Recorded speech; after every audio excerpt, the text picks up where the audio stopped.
রাজ্যের বিভিন্ন প্রান্তে হিয়ারিং এর ডাক দিয়েছে। ইচ্ছাকৃতভাবে অনেকে বলছে রুডিং মাফিক দিয়েছে। আমি ওই বিতর্কে জড়াবো না। আমি শুধু এতটুকু কথাই বলবো, যারা 21শে জানুয়ারি কলকাতায় শহীদ মিনারে অধিকারের মহাসমাবেশে যাওয়ার জন্য মনস্থির করেছেন, কিন্তু বাড়িতে হিয়ারিং এর নোটিশ এসে গিয়েছে, আমি আপনাদের বলছি আপনারা প্রস্তুত নেন। 21শে জানুয়ারি আপনারা কলকাতায় শহীদ মিনারে পৌঁছে যান। এবার হিয়ারিং এর নোটিশ এসেছে, তাহলে কি করতে হবে? আজকে আমি চেষ্টা করছি রাত্রেই আমাদের একটা ভিডিও ছাড়বো, সেখানে বিস্তারিত বলবো। আপনাকে শুধু একটা দরখাস্ত লিখতে হবে ইআরও সাহেবের কাছে, বিধানসভা ভিত্তিক ইআরও সাহেব আছে, একটা দরখাস্ত লিখবেন।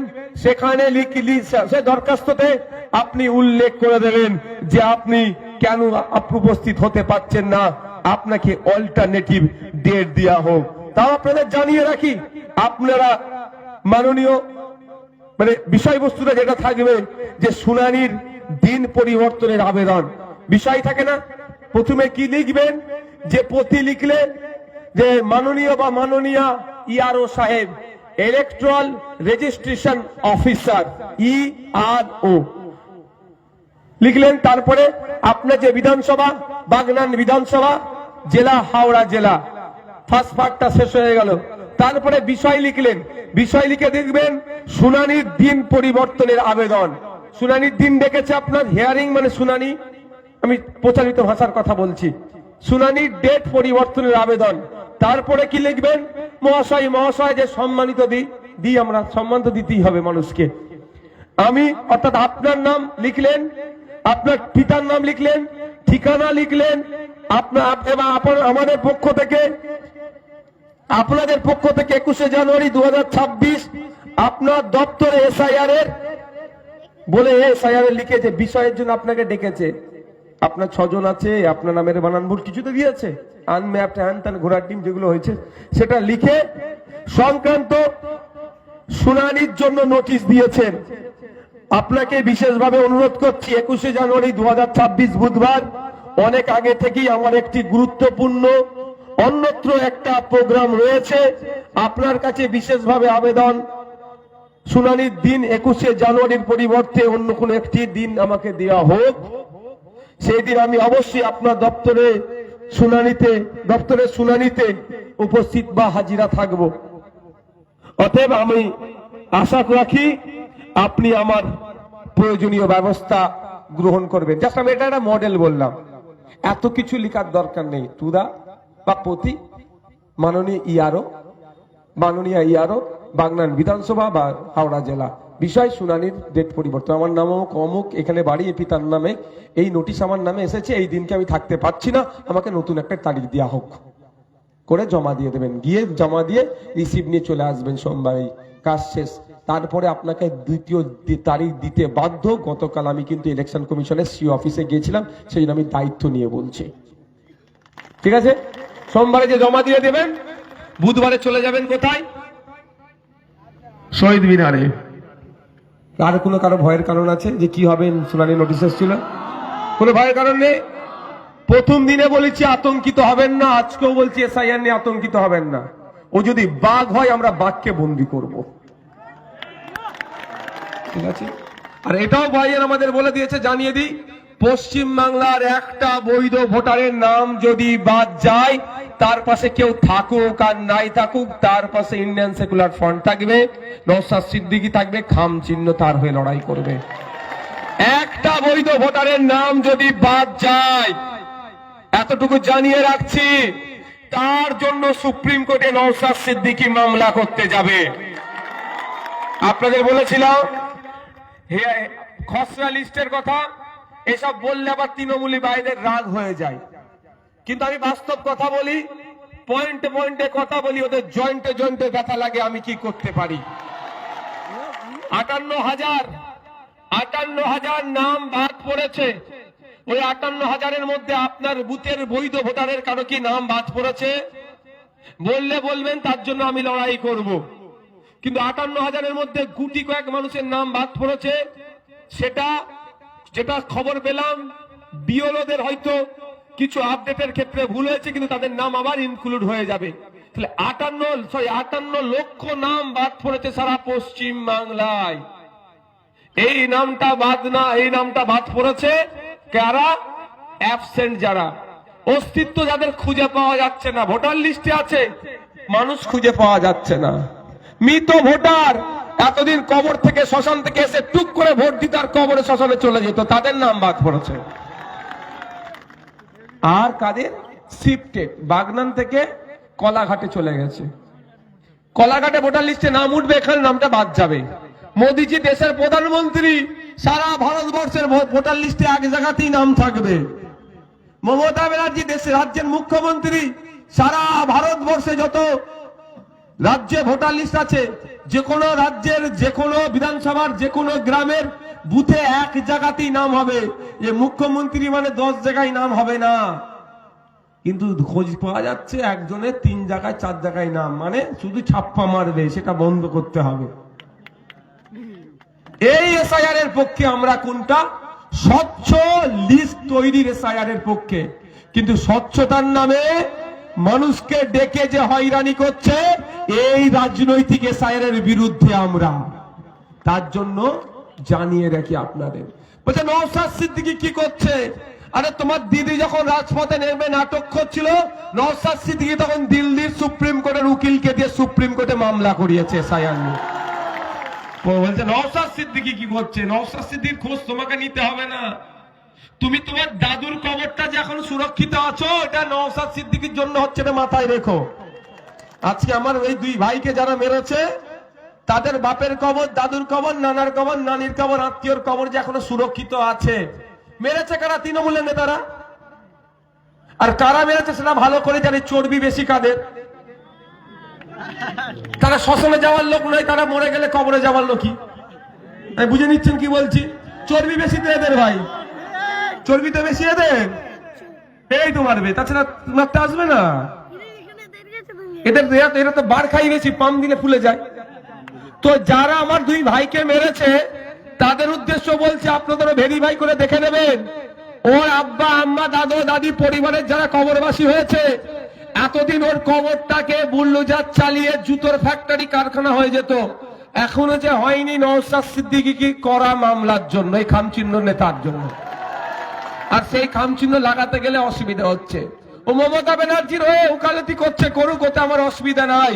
কোন মমতা ব্যানার্জি, অভিষেক ব্যানার্জি, সাজদা আহমেদ, কোন এমএলএ ওর বাপের দাদুর পরিবারের কবরটাকে বাঁচানোর জন্য সুপ্রিম কোর্টে মামলা করেনি, করেছে নওশাদ সিদ্দিকীদের মতো কিছু মানুষ। আর আজকেও বলে যাচ্ছি, এসআইআর এ যদি নাম গন্ডগোল ওই নেতাটারও হয়, পাশে তৃণমূল দাঁড়াবেন, এই নওশাদ কি দেখবেন ওর পাশে দাঁড়াতে হচ্ছে।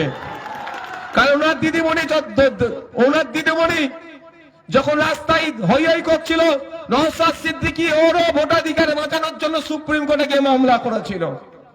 আর এটাও বলে যাচ্ছি, যেভাবে ওয়াকফ মানব না করতে করতে ওয়াকফটাকে মেনে নিল মমতা ব্যানার্জি, প্ল্যান করছে এসআইআর নিয়ে নাটক করতে করতে করতে করতে মেনে নেবে, মিলিয়ে দেবে। তখন এই নওশাদ কি দরকার পড়বে? এই যাকে মেরেছে কোথায় গেল ছেলে দুটো, এদেরকেই দেখবেন দরকার পড়বে, এরাই তখন কাজে আসবে, আপনারা মিলিয়ে দেখে নেবেন। ওয়াকফ কি বলেছিল? মানবো না তো, আমি থাকতে ওয়াকফ হবে না, আইন হবে না। হয়েছে কি হয়নি বলুন? আর কি বলেছিল? আমার লাশের উপর দিয়ে এসআইআর হবে। তাহলে কোথায় গো? না, ওটা বলার দরকার নেই। রাজনৈতিক মতপার্থক্য আছে, আমরা সবার দীর্ঘায়ু কামনা করব, সুস্থতা কামনা করব, দীর্ঘায়ু কামনা করব, সঠিক বুদ্ধির উদয় হোক এটাও কামনা করবো। আমরা কাউকে জীবিত মানুষকে ওরকম ভাবে বলবো না, কিন্তু বলেছিল তো এটা তো বলেছিল তো, আজকেও একই ভাবে নাটক হচ্ছে। আমি আপনাদের বলি, আপনাদের পয়েন্ট আমি কটা কথা বলবো, আমি ওয়াকফ এসআইআর নিয়ে কথা বলবো, আপনারা অবাক হবেন। আমি গতকালকে গিয়েছি তো, আমি গিয়ে টেবিল চাপড়িয়েছি তো, আমার 11:30টায় সময় ছিল, মেল আমাকে নাকি 2টোই টাইম দিয়েছিল, কিন্তু মেল করেনি, একটা মিসকমিউনিকেশন হয়েছিল, ওটা আমি কিছু মনে করি না। তারপরে আমি 2টোই আবার গেছি। আমি তো শুধু যাব, চা খাবো, ডেপুটেশন দেবো, পালিয়ে আসবো, ছবি তোলার ছেলে তো নয় আমি। কি হয় অনেক ক্ষেত্রে যাই, একটু চা খাওয়ালো, গ্রিন টি খাবেন, কফি খাবেন, না চা খাবেন, গল্প শোনাই, গ্রিন টিটা দেন, খেলাম স্যার, আনেন, দাঁত কেলিয়ে দুটো ছবি তুললাম, রিসিভ নিল, বাইরে এসে বললাম ওইরকম আমি ছেলে নয়, আমি যাব যে বুঝে নেওয়ার জন্য গিয়েছি, সেই জন্য আমি 2টোর সময় আবার ঘুরে গিয়েছি। 2টোই টাইম দিয়েছে, 2:05 মধ্যে আমি অফিসে ঢুকে গিয়েছি। আমি শুনে ওখানে বেশ কিছু কথা শুনে আমি অবাক হয়েছি। এ হচ্ছে রাজ্য সরকার সাপ হয়ে কামড়াচ্ছে আর ওজা হয়ে ঝাড়ছে। এই যে হয়রানি হচ্ছে, এই হয়রানির পিছনে 3জন দায়ী। ভারত সরকার, বিজেপি, পশ্চিমবাংলা সরকার, তৃণমূল আর নির্বাচন কমিশন, এই 3জন মিলে আমাদের হয়রানি করছে। মমতা ব্যানার্জি সরকার কোনো অংশে কম নয় আপনার আমার হয়রানিতে, তার আমি প্রমাণ দিয়ে যাব। আর আপনারা ভালো করে জানেন নওশাদ সিদ্দিকী প্রমাণ ছাড়া কথা বলে না। আমি একটা প্রমাণ ছাড়া কথা বলবো না। একদিন আমি 2 তারিখের জায়গায় 4 তারিখ বলে ফেলেছিলাম, তাও আমি বলেছি ফেসবুকে, আমার ছেলে অ্যাডমিনদের লিখিয়ে পোস্ট করে দিয়েছি, যেটা আমার ভুল হয়েছিল বলা। 2 তারিখের জায়গায় 4 তারিখের জায়গায় 2 তারিখের জায়গায় আমি 4 তারিখ বলে ফেলেছিলাম, সেটা আমি ভুল স্বীকার করে নিয়েছি। আমি এই ছেলে, আমি রাজনীতি থেকে করে কামিয়ে খেতে হবে সেই জন্য আসিনি। যদি আসতাম এতক্ষণ আমি পুলক বাবু যেই লেভেলের বিধায়ক হয়ে মন্ত্রী হয়ে ঘুরছে, নওশাদ সিদ্দিকীও ঘুরত, বুঝতে পারছেন বলছি। কিন্তু আমি ওটা করতে আসিনি। আমি আপনাকে বলছি কেন রাজ্য সরকার দায়ী। এসআইআর দ্রুততার সাথে হোক সেই জন্য মমতা ব্যানার্জির সরকার প্রায় 90,000 অফিসার দিল, 200 থেকে 250 কোটি টাকা বরাদ্দ করলো দ্রুততার সাথে এসআইআর করার জন্য। হলো, ফর্ম দিল, ফর্ম জমা করলো। এবার হচ্ছে খেলাটা শুনুন। আপলোড করার জন্য নির্বাচন কমিশন 1000 কম্পিউটার অপারেটরকে চেয়েছিল। কত? মাত্র 1000 কম্পিউটার অপারেটরকে চেয়েছিল, যে 4 মাস না 3 মাস কাজ করবে, ওরা আপলোড করে দেবে। রাজ্য সরকার কি করলো? ওরা টেন্ডার করে দিল, রাজ্য সরকারের ফাইন্যান্স ডিপার্টমেন্ট সেটাকে আটকে দিল। 6 মাস ধরে টেন্ডার হয়ে পড়ে আছে, কম্পিউটার অপারেটর দিল না। বাধ্য হয়ে কি ওরা যেটা কালকে বলেছে আমি শোনাচ্ছি আপনাদের, যেটা কালকে বলেছে শোনাচ্ছি, ওরা এআই এর সহযোগিতা নিল, সফটওয়্যারের সহযোগিতা নিয়ে আপলোড করলো। ফলে কি হলো? আজকে আপনার নামের ফুল স্টপ নেই, নোটিশ। বানান রফিক বানান, কে আর এ লিখে, কে আর ও এফ আই কিউ লেখে, কেউ কে লেখে, এই জন্য আসছে। আব্দুল করিম মোল্লা চিঠি চলে আসলো। হিন্দু মায়েদের কি হচ্ছে, মায়েদের বিশেষ করে মুসলিম মায়েদের খাতুন ছিল, বিবি হয়েছে, নোটিশ চলে আসলো। হিন্দু সমাজের মায়েদের তার স্বামীর সারনেমটা অ্যাড করে। ধরুন না, এখন কেউ সরস্বতী রায় তার নাম, তার স্বামীদের বিয়ে হয়েছে চৌধুরী টাইটেল, তাহলে সরস্বতী রয় চৌধুরী, এই ধরনের অনেক কিন্তু কাগজ পাবেন আপনি। তাদের বাড়িতে নোটিশ আসলো। নোটিশটা কেন আসছে? এটা কি ভুল নাম? একটা ফুল স্টপ ছেড়ে গেছে, এটা কি ভুল? আকার একার ওকার, এটা কি ভুল? কিন্তু নোটিশটা কে জেনারেট করছে? এআই করছে। আমি বলেছি, তখন উত্তর নেই। কিন্তু এটা আসতো না যদি 1000 কম্পিউটার অপারেটর রাজ্য সরকার দিত। এই 1000 কম্পিউটার অপারেটর হিসাব আমি আপনাদের বলছি, এরা তো প্রচুর খাটিয়ে নেয়, টাকা কম দেয়। কন্ট্রাকচুয়াল যদি নিত, 10,000 টাকা করে যদি মাইনে দিত, 1 মাসে 1 কোটি টাকা খরচ হতো। 4 মাসের জন্য রাখলে 4 কোটি টাকা, 250 কোটি টাকার কাছাকাছি এই 90,000 অফিসারের জন্য খরচ করেছে। আর 4 কোটি টাকা যদি রাজ্য সরকার খরচ করত, আজকে দাঁড়িয়ে তাহলে রাজ্য সরকারকে আমি দোষী করতাম না, শুধু নির্বাচন কমিশনকে দোষী করতাম। নির্বাচন কমিশনকে দোষী করার জায়গা থাকতো না। আকার একার বানান ভুল, কিন্তু যদি অফিসার না, কম্পিউটার অপারেটর না দেওয়ার জন্য আমাদেরকে আজকে ভুগতে হচ্ছে। কারণ আমি আপনাদের বলছি, এখানে যে কম্পিউটারের এক্সপার্ট ছেলে থাকে, কম্পিউটার সায়েন্স নিয়ে পড়াশোনা করে, আমি যদি ভুল বলি আমাকে বলবেন। প্রোগ্রামিং যেটা দেওয়া হয় কম্পিউটারকে, সে সেটাই গ্রহণ করে।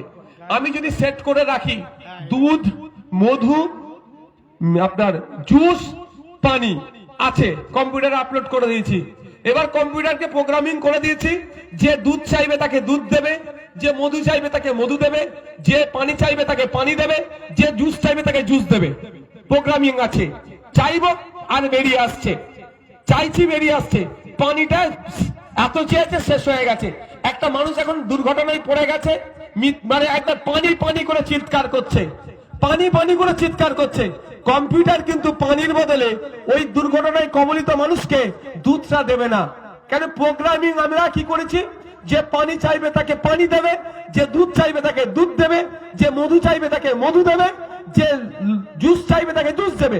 আমি বিপদে পড়ে যতই পানি পানি চিৎকার করি না কেন, কম্পিউটারের কাছে আর পানি নাই, সে কম্পিউটার আমার উত্তর দেবে না, মারা গেলেও আমার উত্তর দেবে না। কিন্তু মানুষ হলে আমরা কি করতাম, পানি নেই তো কি হচ্ছে, ওরা একটু মুখে দুধ দে না রে ভাই, প্রাণে বাঁচতে পারে। পানি নেই তো কি হচ্ছে, কেন জুস খাওয়া অন্তত। এটা মানুষের সাথে কম্পিউটারের তফাৎ। কম্পিউটারকে আমরা কন্ট্রোল করি, কম্পিউটার আমাকে কন্ট্রোল করে না। তাই এই যে নামের বানান ভুল মিসম্যাচ যা আছে, ওরা প্রোগ্রামিং করে দিয়েছে, পড়ে গেছে। এইবার নামের আর হিয়ারিং এর নোটিশ ইস্যু হয়ে গেছে। কিন্তু আমি এই জায়গাটা তো ধরেছিলাম যে ওরা অফিসার দেবে না বলে আপনি আমাকে কেন ডাকছেন। আস্তে করে অফিসার বলেনি, সাইটের একটা লোক কি বলেছে জানেন, সরকার তো এটা দেখবে। বুঝতে পারছেন কি বলছি, কি বলছি বুঝতে পারছেন? তাহলে দোষটা আমি একাকি নির্বাচন কমিশনকে দিতে পারবো? এই নির্বাচন কমিশনের সাথে সাথে দোষী সমানভাবে কে, যে 100-1000 কম্পিউটার অপারেটর দিল না। খেলা মেলা করে হাজার হাজার কোটি টাকা শেষ করছে, তো খেলা মেলা করে হাজার হাজার কোটি টাকা উচ্ছন্নে দিচ্ছে, আর মাত্র 4টে কোটি টাকা দিলে তাহলে যে নামের বানান ভুলের জন্য যাদের হয়রানি হতে হচ্ছে তারা হতো না। তারপরেও যদি করতো তাহলে আমি শুধু নির্বাচন কমিশনকে দায়ী করতাম। এখন নির্বাচন কমিশনের সাথে সাথে মমতা ব্যানার্জি সরকারের কোনো অংশে দায়ী কম নয়, না মাথায় থাকতে হবে। আজকে বলছিলাম এই বিষয়টা, ওখানে আপনাদের বলি, তাহলে এখন আমাদের করণীয় কি বলেন? আপনারা বলুন করণীয় কি? ওই একজন বলছে আন্দোলন করবেন, যে হ্যাঁ ভোট 2021 সালে দিয়ে সরকার তৈরি করলেন, সরকার থাকার পরেও আপনাকে আন্দোলন কেন করতে হবে? সরকার তো আপনার প্রাণের সরকার, আপনি সরকার তৈরি করেছেন তো 2021 সালে, সরকার থাকার পরেও আপনাকে আন্দোলন করতে হবে কেন? আমার কথাটা একটু বোঝার চেষ্টা করবেন। আপনি ভোট দিয়ে সরকার তৈরি করলেন, সরকারের কাজটাই তো নাগরিককে পরিষেবা দেওয়া, নাগরিককে আতঙ্ক মুক্ত রাখা।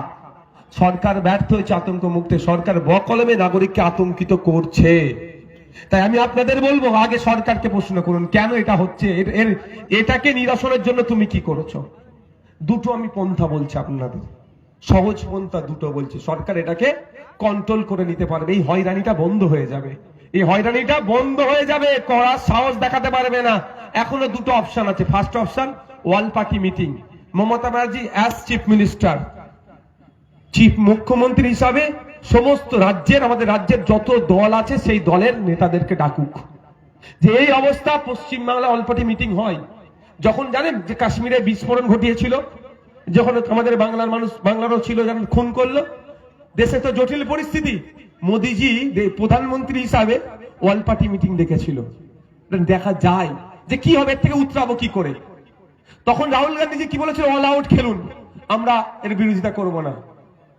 তো আমাদেরকেও ডাকবে, নওশাদ সিদ্দিকীকে ডাকবে, আইএসএফ কে ডাকবে, সিপিএম, কংগ্রেস, বিজেপি যা আছে দল, যত রাজনৈতিক দল আছে ডাকবে Mamata Banerjee as chief minister. যে এই অবস্থা, যে এই উদ্বেগজনক অবস্থা থেকে পরিত্রাণ বাংলার মানুষ পাবে কিভাবে, আমরা এই ব্যবস্থা নিতে যাচ্ছি, আপনারা সাথ দেবেন। ওই ডাকাতে, ওই মমতা ব্যানার্জির টেবিলে কেউ থাকুক আর তাই নাই থাকুক, ডাকে সাড়া দিয়ে কেউ যাক আর নাই যাক, খামচিহ্ন পক্ষ থেকে নওশাদ সিদ্দিকীকে বাংলার মানুষের জন্য বলবো ঠিক আছে। কিন্তু করছে পেরেশান কারা হচ্ছে, সংখ্যাগরিষ্ঠ মুসলমান, দলিত, আদিবাসী, এরা পেরেশান হচ্ছে। মমতা ব্যানার্জি কর্ণপাত করবে না, ও মুসলমান, দলিত, আদিবাসী হোগে যাক। আর একটা কথা বলছি, বিধানসভা থেকে নিন্দা প্রস্তাব পাস করানো যায়, কেমন? যে বাংলার ভোটারদেরকে নির্বাচন কমিশন, মমতা ব্যানার্জি বলছে কি নির্বাচন কমিশন করছে তো, এগুলো বিজেপি করছে বলছে তো, ওনারা শাসক দল এটাই তো বলছে। যদি শাসক দল এটাই বলে, যদি এটাই সত্যিকারের হয়, তাহলে বিধানসভা একটা নিন্দা প্রস্তাব আসুক, যে বিজেপি আর নির্বাচন কমিশন মিলে আমাদের পশ্চিম বাংলার নাগরিকদেরকে অহেতুক হয়রানি করছে। এই অগাস্ট হাউস তথা এই বিধানসভা হাউস এই হয়রানির বিরুদ্ধে নিন্দা জানাচ্ছে। এই নিন্দা জানানোর কপিটা নিয়ে নির্বাচন কমিশনকে দেয়া হোক, এই অহেতুক হয়রানি বন্ধ করো। কারণ পশ্চিম বাংলার বিধানসভার সংখ্যাগরিষ্ঠ বিধায়ক তৃণমূলের আছে, এমনি প্রস্তাব পাস হয়ে যাবে, তাহলে পশ্চিম বাংলা এই নোংরামিটা বন্ধ করার জন্য নিন্দা জানিয়েছে। বাধ্য হবে না? এটা কি করেছে? এই যে আমি পয়েন্টে পয়েন্টে কথা বলি, ওনাদের জয়েন্টে জয়েন্টে ব্যথা লেগে যায়। এতদিন কিন্তু এটা কেউ বলেনি, কেউ বলেনি, আর বলবেও না। সাপ হয়ে কামড়াবে আর রোজা হয়ে ঝাড়বে। তা বলে কি আমি বিজেপি ভালো বলছি? নষ্টের মূলে তো ওই নষ্টের মূলে তো শুভেন্দু অধিকারীদের যে বস দিল্লিতে আছে তারা, ওরা তো নষ্টের মূল।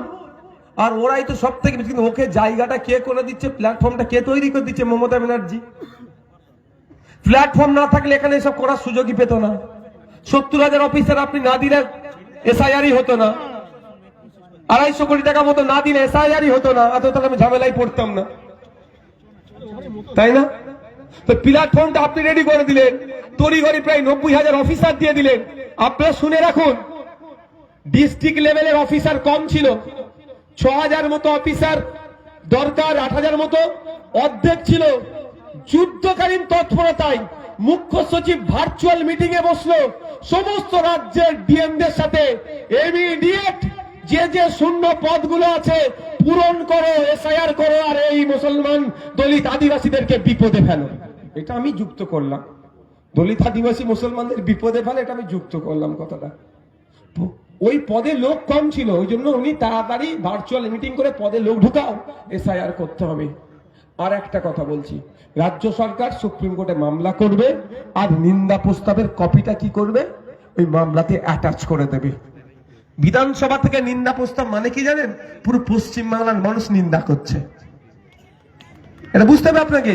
শুধু 214টায় তৃণমূলের এমএলএ নিন্দা করছে না, এটা যাদের সংখ্যা বেশি মানে পুরো পশ্চিমবাংলার সরকার নিন্দা, মানে পুরো পশ্চিমবাংলার মানুষ এটাকে নিন্দা করছে। পুরো পশ্চিমবাংলার মানুষ এই হয়রানিটাকে নিন্দা করছে। যখন সুপ্রিম কোর্টে যাবে, সুপ্রিম কোর্ট কি করবে? ডিসিশন কিছু একটা নেবে তো হয়রানির বিরুদ্ধে। কিন্তু এটা করছে কি? তা না করে আপনাকে আমাকে কি বলছে, চলো ব্লক অফিস ঘেরাও করবে, হ্যান করবো ত্যান করবো। দেখো ভাই, ঘেরাও করতে হবে, প্রয়োজনে ঘেরাও করতে হবে, কিন্তু ঘেরাও করার আগে যাদেরকে দায়িত্ব দিলাম, মাস গেলে তোমার 1,21,000 টাকা পাচ্ছ বিধায়ক হিসাবে মাইনে, এমপি হিসাবে প্রায় 4.5 লাখ টাকার কাছাকাছি পাচ্ছ, 5 বছর তার পরিবারের সমস্ত ট্রিটমেন্ট ফ্রি, বছরে প্রায় 35 বারের মনে বেশি, ফ্লাইটে আপ ডাউন ফ্রি, বিদ্যুৎ ফ্রি, 2,500 লিটার রয়েছে প্রতি মাসে পানি ফ্রি। হ্যাঁ হ্যাঁ একদম। এইগুলো যে হচ্ছে, তাহলে লাভটা কি হলো? আপনি কি করবেন? আমি বন্ধুগণ একটা কথা বলছি, যে আপনারা একটু সজাগ হন। এই যে এই হয়রানি হচ্ছে, কেন হয়রানি হচ্ছে? ভয় দেখানো হচ্ছে তো। আমি আজকেও বলে যাচ্ছি একটা কথাই, শেষ দিন পর্যন্ত আপনার সাথে নওশাদ সিদ্দিকী থাকবে, অন্য কেউ থাকুক আর না। আতঙ্কিত হবেন না। আতঙ্কিত হলে আপনি আতঙ্কিত হয়ে গেলেন। এবার বলুন, আপনার ফর্ম হিয়ারিংটি কমপ্লিট হয়ে যাবে? হিয়ারিং কমপ্লিট হবে? হিয়ারিং কমপ্লিট হবে না। আতঙ্কিত হলে আপনি বরঞ্চ ভুল পদক্ষেপ নেবেন। আমি আপনাদের বলবো, যদি আপনাদের কোনো সময় মনে হয় ব্লক অফিস ঘেরাও করতে হবে, আমি না বলছি না, কিন্তু অনুরোধ, ব্লক অফিস ঘেরাও করে ব্লকের কোনো একটা গ্রিলের গেট বা দরজা ভাঙতে যাবেন না, ক্ষতি আপনার হবে। 1 নম্বর আপনি কেস খাবেন। 2 নম্বর কথা হচ্ছে, ওই যে দরজাটা ভাঙবেন, ওই দরজাটা কাদের টাকায় তৈরি? মোদি মমতার ইলেকশন কমিশনের টাকাই তৈরি? আপনার আমার টাকাই তৈরি। তাহলে আপনার আমার টাকায় তৈরি দরজা আমি ভাঙবো কেন? হয়তো আপনি আমি গিয়ে ভেঙে চলে আসলাম, আবার যে রিপেয়ার করতে হবে, আবার আপনার আমার ট্যাক্সের টাকা দিয়ে রিপেয়ার হবে, কেন ভাঙবো আমি? হ্যাঁ, অফিসার ভুল করেছে, যদি মনে হয় অফিসারকে মনের মধ্যে বন্ধ করে রেখে দেবো, মানে খাবার দাবার টাইম টু টাইম দেবো।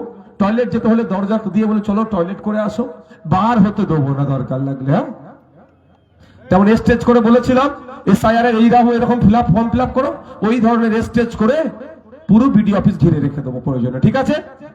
কিন্তু হিংসার পথ আমরা যাবো না। তো ক্ষতি আমার হবে, আপনার হবে, রাজনৈতিক কারবারিদের কিচ্ছু ক্ষতি হবে না, ভোটটাকে পার করে নেবে। 2021 সালে ভোট পার করেছিল সিএনআরসির নাম করে, আর 2000 কথাটা রেকর্ড করে রাখুন আপনারা, 2026-এর ভোট পার করবে বিজেমূল, তৃণমূল আর বিজেপি। তৃণমূল কি বল, বিজেপি কি বলবে, এইটা মুসলমানদের টাইট করছি, ভোটটা আমাদের দে। আর তৃণমূল বলবে ভোটটা আমাকে দাও, নাহলে তোমার ভোটাধিকার কেড়ে নেবে। এই বিজেমূল টোটাল ভোটটাকে এরা ভাগ করার জন্য পলিসি এই 2026-এর SIR। বলুন 21-এ CNRC করে তাড়িয়ে দেবে বলেছিল, কজনকে তাড়িয়েছে বাগনান থেকে? হ্যাঁ, আর তখন কি বলেছিলাম, মোদিজি কেন তার 14 পূর্বপুরুষের ক্ষমতা হবে না কোনো একটা ভারতীয়কে দেশ থেকে তাড়াবার বলেছিলাম। আর আজকেও আমি বলে যাচ্ছি, কারো ক্ষমতা নাই কোনো একটা ভারতীয়র ভোটাধিকার কেড়ে রাখা। যদি কারো ভোটাধিকার কেড়ে নেয়, তার জন্য আর্টিকেল 326 আপনাকে আমাকে যে পাওয়ার দিচ্ছে, সেই অধিকার, যে অধিকার দিচ্ছে সেটা ফিরিয়ে নিয়ে আসার জন্য আপনার পাশে কেউ থাকুক আর নাই থাকুক, নওশাদ সিদ্দিকী থাকবে আপনার জন্য সুপ্রিম কোর্টের যাওয়ার, দিল্লিগামে ফ্লাইট ধরবে। নিশ্চিন্তে থাকুন, নিশ্চিন্তে থাকুন, আতঙ্ক মুক্ত থাকুন। নিশ্চিন্তে মানে এটাকে আবার অপব্যাখ্যা করবে, জ্বালা অনেক। আতঙ্কিত হবেন না, আতঙ্ক মুক্ত থাকুন। দেখুন নোটিফিকেশনে 6 নম্বর পয়েন্টে একটা বলা আছে ডকুমেন্টসের, কি স্টেটের, স্টেট দাঁড়ান বলছি, 1 মিনিট দাঁড়ান।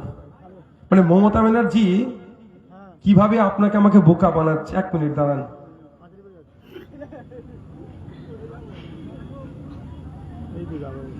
যে লিস্টগুলো চালু হয়েছে, এই ডকুমেন্টস লাগবে, অনেক ডকুমেন্টসের কথা বলা হয়েছে। তো এর মধ্যে একটা 6 নম্বর পয়েন্টে একটা ডকুমেন্টস আছে। 6 নম্বর পয়েন্টে বলা হচ্ছে, দাঁড়ান, permanent residential certificate issued by the competent state authority. আমি আবারও বলছি, permanent residential residence certificate issued by the competent state authority. স্টেটের যে অথরিটি গুলো যাদেরকে অথরাইজ যাদেরকে করবে, তারা যদি রেসিডেন্সিয়াল সার্টিফিকেটটা দেয়, সেটা নিয়ে গিয়ে হিয়ারিং এ দেখালেই কাজ হয়ে যাবে। এই যে ডকুমেন্টস গুলো চেয়েছে, এই অনেকে বলছে আমার এই নেই সেই নেই, আমার 13টা নেই। তার মধ্যে 13টার মধ্যে একটা ছিল কি, স্টেট যাদেরকে অথরাইজ করবে তাদের দেওয়া সার্টিফিকেট, আমি হচ্ছে বিডিও, এসডিও, ডিএম, এই লেভেল থেকেই বলছি, তাদের সার্টিফিকেটটা ইস্যু করলেই আপনার হিয়ারিং এ আপনি পাস হয়ে যাবেন। কিন্তু রাজ্য সরকার কি এটা দিচ্ছে? কেন দিচ্ছে না? কি বলছি বুঝতে পারছেন? চিৎকার চাচামেচি অনেক করছে, ভোটাধিকার নাম কেটে দেবে করছে, না কাটে তার জন্য সরকার কি ব্যবস্থা গ্রহণ করেছে। আগে দুটো কথা বললো, আর একটা আমি হাতে নাতে দিলাম, আমার রেকর্ড হচ্ছে তো, মিডিয়া তো কালকে চলবে তো। দেখুন এখানে যাই বক্তব্য দিচ্ছি, একটা ঘুরতে ঘুরতে কালীঘাটে যাবে, আর একটা ঘুরতে ঘুরতে দিল্লিতে যাবে মোদিজির কাছে, মানে তার অফিসারদের কাছে, যে নওশাদ সিদ্দিকীর বক্তব্যের কি দিচ্ছে, কি ভুল দিচ্ছে।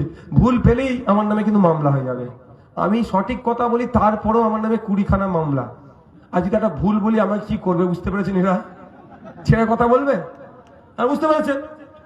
তাহলে আমি কি বললাম, এই তাহলে রাজ্য সরকার দিচ্ছে না কেন? দুয়ারে সরকার লাগিয়ে দিতে পারে, তাই না? দুয়ারে সরকার ক্যাম্প করে দাও, চলো চারি জায়গায় ক্যাম্প করে দাও, বিডিও থেকে সার্টিফিকেট ইস্যু করে দাও ফটাফট। যাদের হিয়ারিং এসেছেন, চলো তাদেরকে সার্টিফিকেট দিয়ে দাও, তারা ওই সার্টিফিকেট নিয়ে যাবে, হয়ে যাবে। কিন্তু সেটা কি রেখেছে? অপশনটা বন্ধ করে দিয়েছে রাজ্য সরকার। দেখুন ভুল থেকে শিক্ষা নিতে হয়, আর ইতিহাস থেকে শিক্ষা নিতে হয়। ইতিহাস তৈরি হয় সেখান থেকে শিক্ষা নেওয়ার জন্য। বিহারে SIR হলো, বিহারে SIRটা সব থেকে নজরে পড়েছে তো আমাদের। তো SIR এর পরে রাজ্য সরকারের উচিত কি ছিল, কোন কোন জায়গায় গ্যাপ আছে, কোন কোন জায়গায় ভুল আছে, কোন জায়গায় ঠিক আছে, কিভাবে মানুষকে হয়রানি করেছে, বা কিভাবে মানুষ তার ভোটাধিকারটা বাঁচাতে পেরেছে, সেটাকে স্টাডি করা। তার পরিবর্তে রাজ্য সরকার তার প্রশাসনকে দিয়ে নওশাদের বিরুদ্ধে কিভাবে মামলা দেবে, যারা পতাকাবান ছিল তাদেরকে কিভাবে তুলে নিয়ে যাবে, আফতাব দাঙ্গা সামলালে আফতাবের নামে কিভাবে নোটিশ আসবে, যে এখানে কার নামে মিথ্যা মামলা দেব, নওশাদকে কিভাবে জেলে রাখবো, তার ফন্দি ফিকে আটকাতে তৈরি আছে। বাংলার মানুষকে বাঁচাবো কিভাবে, তার জন্য কোনো গ্রাহ্য করেনি। আজকে যদি নোটিফিকেশন ইস্যু করে রাখতে স্টেট গভর্নমেন্ট, যে তার এই অথরাইজ যদি দিয়ে রাখতো যে এরা রেসিডেন্সিয়াল প্রুফ দিতে পারবে, তাহলে তাদের কাছে আমরা কি করতাম, রেসিডেন্সিয়াল প্রুফ নিতাম আর হেয়ারিং এ হাজির হয়ে যেতাম। চলো বুক ফুলিয়ে যেতাম। এখন একটু ভয় পাচ্ছেন তো, বুক ফুলিয়ে যে আমার সেই ডকুমেন্টস আছে, সেই রাস্তাটাও মমতা ব্যানার্জির সরকার বন্ধ করেছে। আর আপনাকে আমাকে কি বলছে, এই ইলেকশন কমিশন বদমাইশি করছে। হ্যাঁ, ইলেকশন কমিশন বদমাইশি করছে। বিজেপি বদমাইশি করছে। হ্যাঁ, বিজেপি বদমাইশি করছে। কিন্তু বিজেপি ইলেকশন কমিশনের বদমাইশির মুখে, জোকের মুখে তো নুন দিতে হবে, তাই তো জোকটাকে জব্দ করতে হবে। সেই নুনেরটা দেওয়ার জায়গায় আপনি কেন নুনটা দিচ্ছেন না, সে লবণটা কেন দিচ্ছেন, জবাবটা তো রাজ্য সরকারকেও দিতে হবে ভাই। ও যোগ হলে ওকে জব্দ করতে হবে। যোগকে জব্দ করার জন্য লবণের প্রয়োজন, আর লবণটা রাজ্য সরকার, কিন্তু ওটা দিচ্ছে না। আমি বলছি আপনাদের আরো ভয়ঙ্কর দিন আনতে চলেছে রাজ্য সরকার। এই যারা নোটিফিকেশনে যাচ্ছেন এই নোটিশের বেসিসে, একটু খোলামেলা বলছি, কারণ অসুবিধা হচ্ছে না তো? আমার মুড কিন্তু ভাই বিগড়ে গেছে, সেই বক্তব্য আমি তার দিতে পারছি না। তারপরেও বলছি, এত মানুষ উপস্থিত হয়েছে, আপনাদের ধৈর্য বলতে হবে ভাই। দাঁড়িয়ে দাঁড়িয়ে বক্তব্য শুনছে এতক্ষণ ধরে। আপনাদের বলি, আমি কালকে গিয়ে যেগুলো জানতে পেরেছি আমি আপনাদের শেয়ার করছি। যদি মিথ্যা কথা বলে থাকে তাহলে বলুন, যদি এটা না হয় তাহলে মিথ্যা কথা বলেছে। যেগুলো বলেছে সেগুলো আমি মিডিয়ার সামনে এসে বলেছি। আপনাদের বলি, যদি কারো ভোটাধিকার বাতিল হয় তাকে একটা নোটিশ ইস্যু করা হবে, আপনি কি কারণে আপনার ভোটাধিকারটা বাতিল করা হলো। হ্যাঁ, 1 লাখ, 2 লাখ, 10 লাখ, 20 লাখ, 2 কোটি, 4 কোটি, যদি যা বাতিল হবে, আমি বোঝানোর জন্য বলছি। আমি আশা করব একটা বৈধ ভোটারের নাম বাতিল হবে না। তারপরেও বলছি, যদি কারো বাতিল হয় একটা তাকে নোটিশ ইস্যু করা হবে, কি কারণে আপনার বাতিল করা হয়েছে। সেই নোটিশটা পেয়ে আপনি ডিও, ডিস্ট্রিক্ট লেভেলের অফিসারের কাছে আপনি আবার অ্যাপ্লিকেশন করতে পারেন। সেখান থেকে যদি 5-7 দিন, আশা করবো 8 দিনের মধ্যে যদি একটা রেজাল্ট আসলে পজিটিভ নয় নেগেটিভ, তারপরে আপনার চান্স আছে কোথায়, সিও লেভেল অফ সিওস কে অ্যাপ্লিকেশন করতে পারেন। তারপরেও যদি রেসপন্স না আসে, যদি রিজেক্ট হয়, তারপরে তো আপনাদের ছোট ভাই নওশাদ সিদ্দিকী আছে। কিন্তু প্রশ্ন আমার এখানে, আজকে আপনি হেয়ারিং এ গেলেন, আপনার হেয়ারিং এর পরে আপনি বৈধ ভোটার কি অবৈধ ভোটার এখনো জানাচ্ছে না কেন? আপনি তো হেয়ারিং এ চলে গেলেন, অলরেডি আপনার কাজ খতম। হয় আপনার ভোটার লিস্টে থাকবে, নয়তো কাটবে, এই দুটোর বাইরে তো হবে না। তাহলে আপনার থাকলো বৈধ কি অবৈধ? অবৈধ হলেই নোটিশ আসবে, বৈধ হলে নোটিশ আসবে না। তাহলে আপনার অবৈধ যদি হয়, তাহলে নোটিশটা আজকে আপনাকে দিচ্ছে না কেন? এইটাই হচ্ছে খেলা, এটাই রাজ্য সরকার খেলতে চাইছে। আপনাকে আমাকে সেই এসআইআর এনআরসির ভয়, এনআরসি সি এর ভয় দেখানো হবে। কারণ যদি আজকে আপনার হাতে নোটিশটা চলে আসে, কালকে আপনি ডিস্ট্রিক্টে যে অ্যাপ্লাই করে দিলেন, করবে 1 সপ্তাহ, 7 দিন, 8 দিনের মধ্যে ডিস্ট্রিক্টের গুলো শুরু হয়ে যাবে, নাহলে আপনি সিওর কাছে অ্যাপ্লাই করবেন। 14ই ফেব্রুয়ারি লিস্ট বার হওয়ার আগে আপনি আপনার জায়গায় আবার দাঁড়িয়ে যেতে পারবেন। কিন্তু রাজ্য সরকার কেন করছে না? এবার আপনি বলতে পারেন ওইগুলো সব ইআরওর হাতে থাকছে, ব্লক অফিসে থাকছে। ব্লক অফিসকে কন্ট্রোল কে করে? কেন্দ্র সরকার, ইসিআই না রাজ্য সরকার? নোটিশটা ইস্যু করতে বারণ, যদি আমি আফতাবকে বলে দিই যে তুমি আজকে আপনার কি বলে আমার পার্টির নেতৃত্ব বা আমাদের যারা আছেন, মুজিবরদাই তো দুটো নাম আছে বলুন না তো, হ্যাঁ ওই গলিয়ে ফেলি, তুষারেবদা বা মুজিবরদাকে আমি আমার পার্টির নেতৃত্ব, আমি বললাম আজকে আপনি প্রোগ্রাম করে বাড়ি যাওয়ার দরকার নেই, আপনি কলকাতায় চলুন। পার্টি নেতৃত্ব হিসাবে তো আমি চেয়ারম্যান, আমার কথা তো শুনবেই, উনি চলে গেলেন। আর এইদিকে এখানে কি বললাম, বাড়ির লোককে বলে দাও হারিয়ে গেছে, অন্যজনকে কি বলেন যে বলে হারিয়ে গেছে, তাহলে হয়ে হবে তো ভাই। তো আমি সরকার, আমি যদি ইআরও আমার আন্ডারে, মানে বিএলও ব্লক অফিস আমার আন্ডারে, যখন নোটিশ ইস্যু করার দরকার নাই, তো সাহস আছে ওদের ইস্যু করা? কেন, কবে ইস্যু করবে? আমার সন্দেহ যেটা হচ্ছে সেটা আমি বলছি ভাই, আমার সন্দেহ হচ্ছে ঠিক 11th আওয়ারে ইস্যু করবে, যখন না থাকবে ঘাট, না থাকবে ঘাট, তখন হয়ে হবে, বাংলায় একটা অশান্তি হয়তো আগুন লাগতে পারে। আমি সন্দেহ করছি এটা ভাই, কারণ আমি জিজ্ঞাসা করেছি তো, ওই জন্যই আমি গিয়ে কালকে প্রায় 1 ঘন্টা কথা বলেছি, কোশ্চেনের উপরে কোশ্চেন করেছি। আর আমি ওকে রাখতে দিইনি অফিসারকে, আমি হাসি মুখে কোশ্চেন করেছি। আমি হাসি মুখে কোশ্চেন করি যাতে অফিসার না রেগে যায়। আমি উত্তর জানতে হবে তো, ওকে উত্তেজিত করি আমার লাভটা কি হবে?